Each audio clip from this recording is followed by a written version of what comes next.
Today's lesson is on how do we express numbers in scientific notation. A number in scientific notation is the product of two factors. The first factor must be greater than or equal to 1 and less than 10. The second factor is a power of 10. Take a second to copy down those notes. When writing a number in scientific notation, it's very similar to using a power of 10 to estimate. The first number must be greater than or equal to 1 and less than 10. So we could have a number like 4.32. The only difference now is that we're not rounding, so we could still have decimals. So 4.32 is greater than 1 and less than 10, times a power of 10. So we could have 10 to the fourth power. You could also have the same thing, 4.32 times 10, and you could have a negative exponent. A negative exponent means your number is less than 1.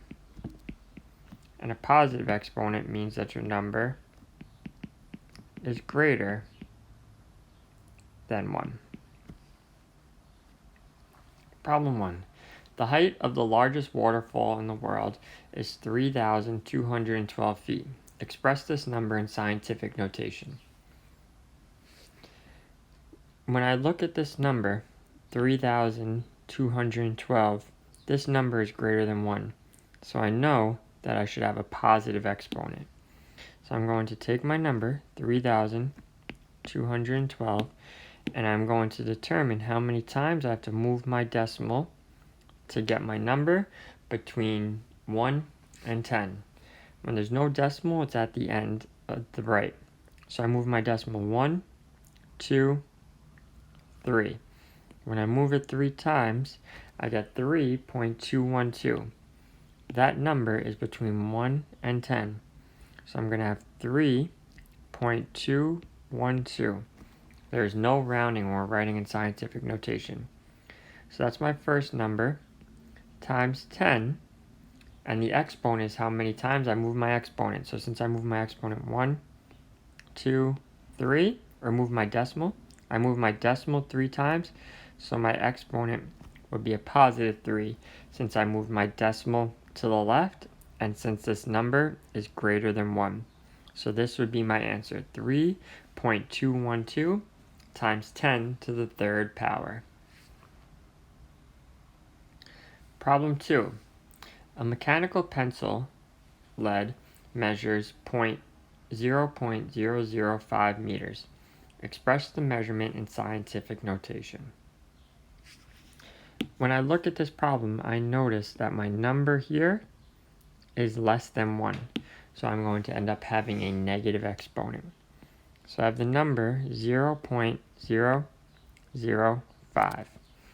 I'm going to have to move my decimal till I get a number between 1 and 10. If I move it once, I have 0.05. That's no good. If I move it again, I have 0.5. Still not between 1 and 10. If I move it one more time, I end up with 5. So I move my decimal 1, 2, 3 times. So when I move my decimal, I end up with 5 times 10. And since I moved my decimal to the right, my exponent would be negative. So it'd be 5 times 10 to the negative third power. So that's my number expressed in scientific notation. Problem 3. Write the following numbers in standard form. So the first number I have is 5.78 times 10 to the 11th power. Now before I do that, I want to talk about what happens if we end up with this number in our calculator. In our calculator, this number would come out as 5.78 E11. This E stands for the exponent. In the calculator, it can only fit so many numbers. So if you see 5.78 E11, that just means 5.78 times 10 to the 11th power. So to write this number in standard form, I'm going to write out the number that I have, 5.78. Then I'm going to move my decimal 11 times. 1, 2, 3, 4, 5, 6, 7, 8, 9, 10, 11. This is where my decimal ends up. Notice, as I was moving my decimal, I kept making these big spaces. You're going to fill in all of those spaces with 0. So wherever there's a space, wherever my decimal moved, I have to fill it in with zeros. So my answer is 578, and then there's 1, 2, 3, 4, 5, 6, 7, 8, 9 zeros. 1, 2, 3, 4, 5, 6, 7, 8, 9. And then this would be my number expressed in standard form. And then if you want to double check your answer, I could just count my decimals. So here's my decimal.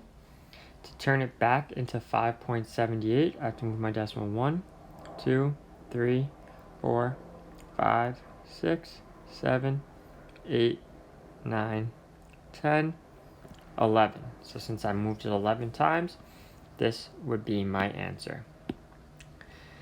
Express the number in standard form. 2.32 times 10 to the negative 9th power.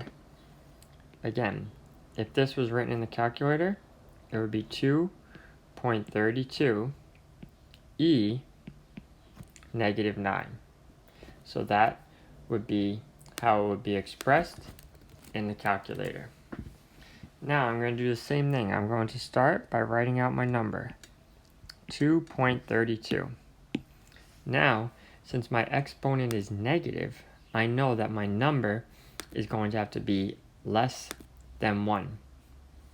So when I know that it's going to have to be less than 1, and I know that I have a negative exponent, I'm going to move my decimal to the left. So I'm going to move my decimal to the left 9 times. 1, 2, 3, 4, 5, 6, 7, 8, 9.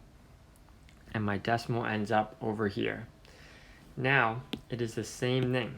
Wherever you have a blank space, I have to add in a 0. So I'm going to add 1, 2, 3, 4, 5, 6, 7, 8 zeros.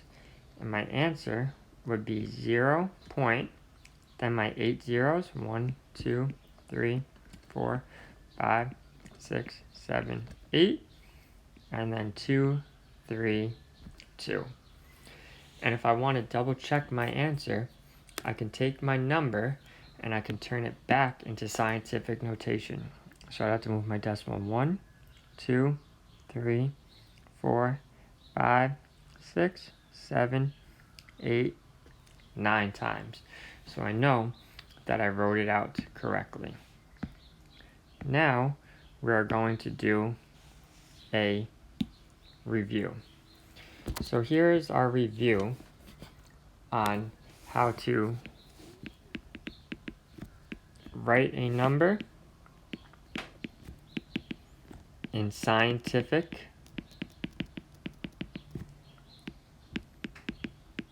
notation. My first step is to move my decimal to create a number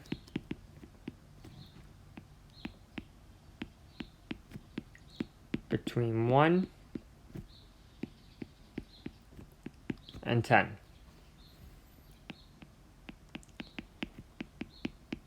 If you move your decimal to the left,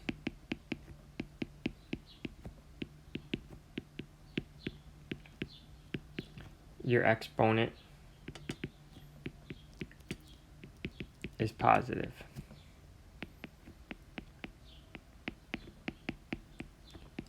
If you move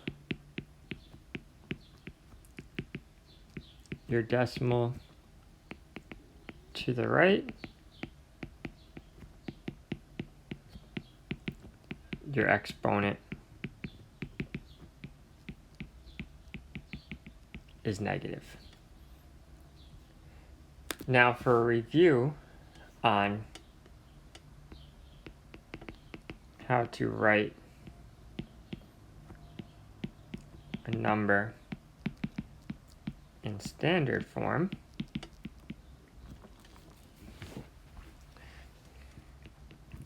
you're going to move your decimal, the number equal to your exponent. If the exponent is negative,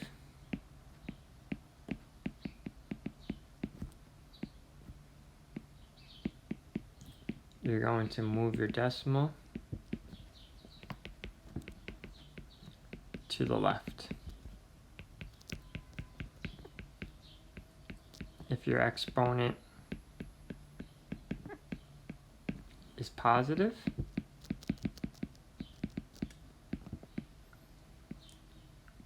you're going to move your decimal to the right, and then be sure to fill in your missing spaces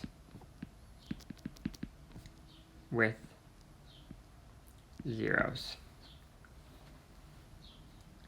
Now, complete these two problems and upload your answer to the Flipgrid. Write the following number in scientific notation and write the following number in standard form.